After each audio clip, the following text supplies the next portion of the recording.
Welcome to Transmed's Breast Cancer Survival Analysis demonstration. By integrating clinical and molecular data, it becomes possible to identify correlations between molecular characteristics, such as variants, and clinical characteristics, as in this survival case analysis. This same sort of analysis could be used to find variants or gene expression patterns that correlated with differential response to treatment as part of a personalized medicine research program.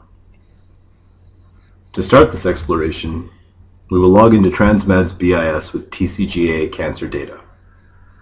To do so, open a web browser and go to the URL provided with your BIS free login info. Once loaded, you should see a screen like this. Log into BIS with the username and the password provided, and select the checkbox to agree to the terms of use for BIS. Once logged in, you will see the Project Explorer home screen. Logging into the system controls what data you have access to, including whether you have identified or de-identified access to a particular project. Having user identities in the system also allows control of user artifacts, such as cohorts, reports, and analysis results. These can be created, saved, and shared between users of Transmed on the basis of user identity and role. What you are looking at is the Favorites view. A workspace is where you will be doing all of your work. The workspace that was created for you to work in should be visible here. Specifically, a workspace with your login name as part of its name. We have made it a favorite already.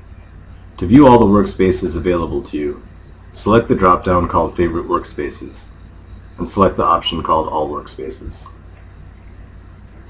Locate your workspace. Double-click on it to open the workspace. This will open the Workspace Explorer tab. At this point, you will see the contents of the workspace. In the workspace are some pre-populated artifacts that are the results of running this scenario. We will not be using these here. We will create them from scratch, but have made these available so you can look at them as a reference. Workspaces are the folders that contain all user artifacts that are created by a user. Artifacts are organized into workspaces such that users working on the same analysis project can share items within the workspace and collaborate together on the project. This scenario utilizes Cohort Explorer, so we will need to open the Explorer. In the Tools drop-down, select Cohort Explorer. This opens the Cohort Explorer tab and shows you the unfiltered cohort of all available patients in the right portion of the window, and the available data or traits in the left. The traits are organized into folders, just like Windows files in the directory structure. You can at this point double-click on those folders and explore around. There's a back button and an up button below the Tools drop-down. Use these to return to your previous position. As you drill down into the folders, there is a graphic representation below the back button, showing you your location in the hierarchy, with the highest level being All Items. These are hot buttons as well, so you can return to the highest level by clicking on the All Items button. To begin this scenario, be sure you are at the All Items level. Our first task will be to limit our cohort to only those participants who have breast cancer. This is done by limiting the participants to those that have a tumor tissue site of breast cancer. We are going to look for those patients with a tumor tissue type of breast cancer. To do this, we could navigate to the Participant Traits folder, then the Participant folder, and find the trait called Tumor Tissue Site Trait. This works if we know where to go. However, let's assume that we do not know where to look. So the alternative way is to find it using the search function. Reducing the cohort of all participants to those that have tumor tissue type breast cancer is easily done by using the search function. In the search box, type tumor, then the return key, or press the magnifying glass icon. The results of the search are seen in the window below the search box. Find the trait called Tumor Tissue Site and select it. Notice that when you select it, a few icons show up. One which looks like a funnel to filter the cohort, and one that looks like a group of people to group the cohort. The funnel allows you to filter the cohort and reduce the cohort to only those patients that match the selection of tumor tissue site breast. The grouping option takes the existing cohort and splits the cohort into groups based on your selection. We then select Filter on Specific Choices and select Breast. In this demo, there is only one choice. However, when other TCGA data is loaded, additional choices like lung will be possible. Selecting the Apply Filter button, or executing this filter, will take the existing cohort of participants and reduce it to those with tumor tissue site of breast. PI3K variants are the most common oncogenic variants in breast cancer. In particular, PIK3CA has activating variants in a large percentage of breast cancer variants. Cohort Explorer provides an easy way to find out what the breakdown of mutations is within the cohort in your research center. Now we're going to look for those patients with the molecular variant gene symbol PIK3CA. In the search box, type PIK3CA and type return or press the magnifying glass icon. When the search is complete, selecting the result, you can see the discovery of 3 traits where PIK3CA are found: gene symbol genetic variant, gene symbol variant observation, and gene symbol expression.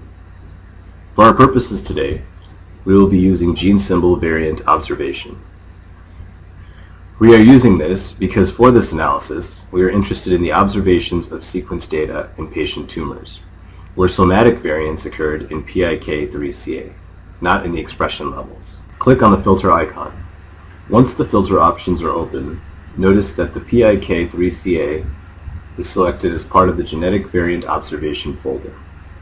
PIK3CA is automatically selected as part of the navigation to the filter from the search results. You can see that there are 21,737 possible choices in the list, of which PIK3CA is one.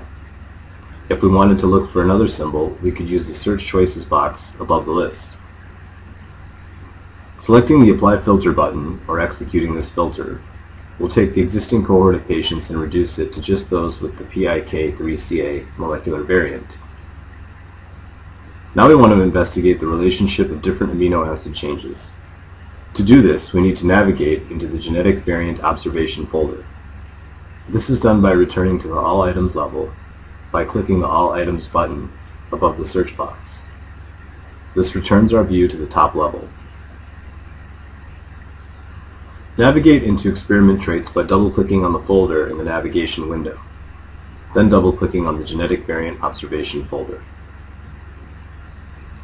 All the traits contained in the Genetic Variant Observation folder are now displayed in the navigation window. Amino acid change is listed right at the top. The list is alphabetical.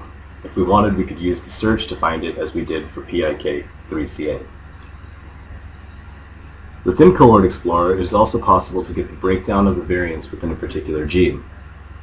This is powerful because it allows us to easily identify the relative frequency of individual variants.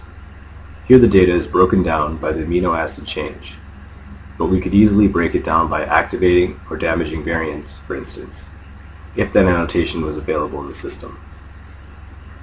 Further, we could also apply a filter here and identify the patients with particular PIK3CA variant or only those damaging variants. What we want to see now is how many of these PIK3CA variant participants fall into each of the amino acid changes. To do this, we're going to group the current cohort based on the specific amino acid change types. Find and select amino acid change. Select the group icon, the one which looks like a group of people. Once you are looking at the grouping options, select Group by Individual Choices to group the current cohort into different groups, one for each value of amino acid change. Now select the Group button. The cohort on the right is now organized into different groups. The summary tells us that there are 60 groups. Each icon shows the value, the count for that value, and the percent of the total count that value represents. Our goal here is to look for amino acid changes that are significant. So first we'll want to use the sort feature located at the right above the icons in the banner and sort the values so the highest counts are at the top.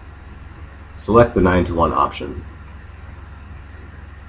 The result is that the amino acid changes with the highest count are bubbled to the top of the display. We also might find value in changing the view from an icon-based view to one which shows the group details.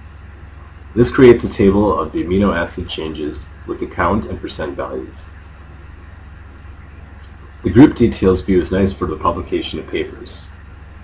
It gives population frequencies and proportions which are often required for publication. After looking at the different views, return to the icon view. If we wanted to narrow our cohort to those patients with one of the specific amino acid changes, like H1047R, the one with the largest count, we can double-click on the H1047R icon. The result is a cohort with the reduced count of participants. Also note that there is an additional breadcrumb on the right side of the display called amino acid change, H1047R. This breadcrumb is the one created based on applying the filter to narrow the cohort to those with the H1047R variants. For our purposes going forward, we want to return to the previous cohort. To achieve this, simply click on the gene symbol PIK3CA. This is the breadcrumb just to the left of the amino acid change breadcrumb. This will return the cohort to the previous cohort. Now what we want to do is determine if any of the amino acid changes have a statistically significant impact on survival rate.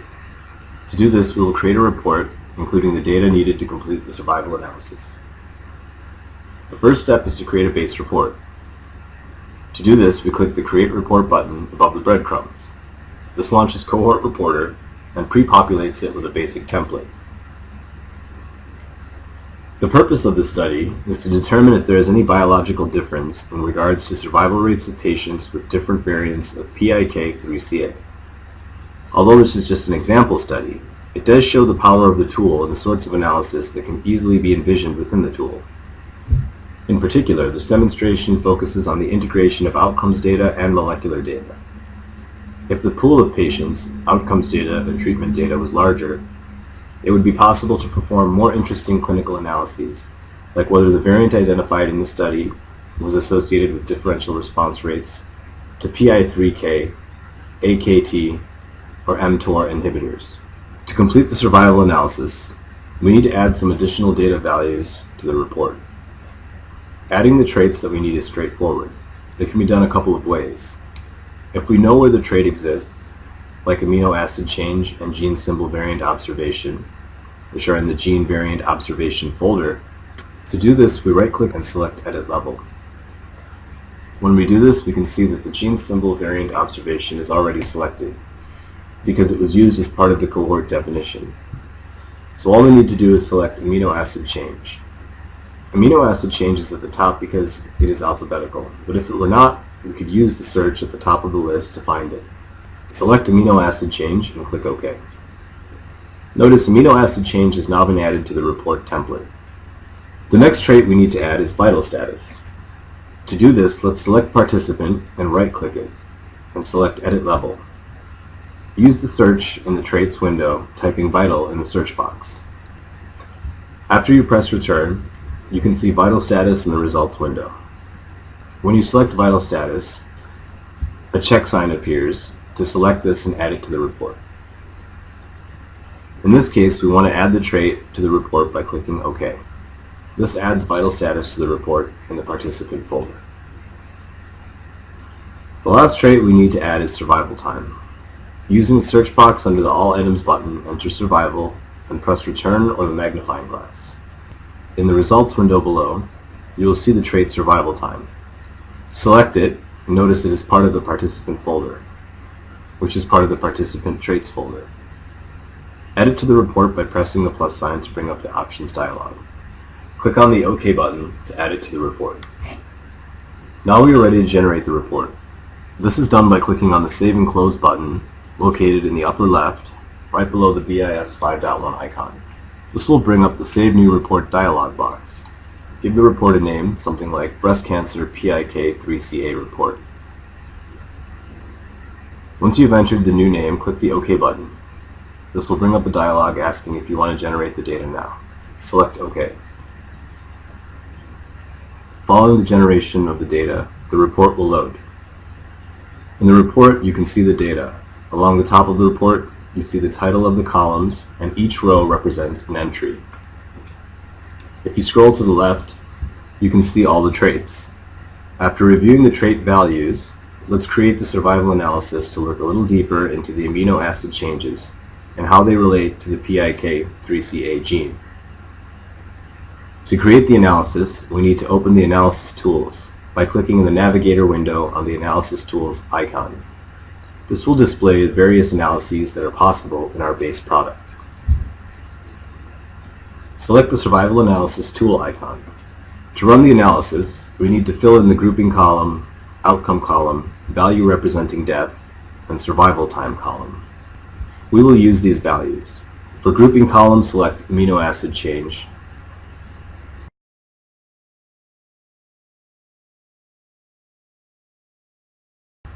For outcome column, select vital status. For value representing death, change the text and input dead. For survival time column, select survival time. Once the analysis parameters are set, execute the analysis. Although there are no statistically significant results in this analysis, after correcting for the sheer number of pairwise comparisons that were performed, the result does show how quickly one can perform the analysis or some other similar analyses. If there had been a difference, such as if one variant led to a significantly shorter survival time, it might indicate a biologically interesting outcome that might lead to improved treatment of the disease. As more of the TCGA data comes online, it will be possible to look both between and within diseases to determine which genes and individual variants are important for cancer biology. This concludes our breast cancer survival analysis demonstration. Thank you.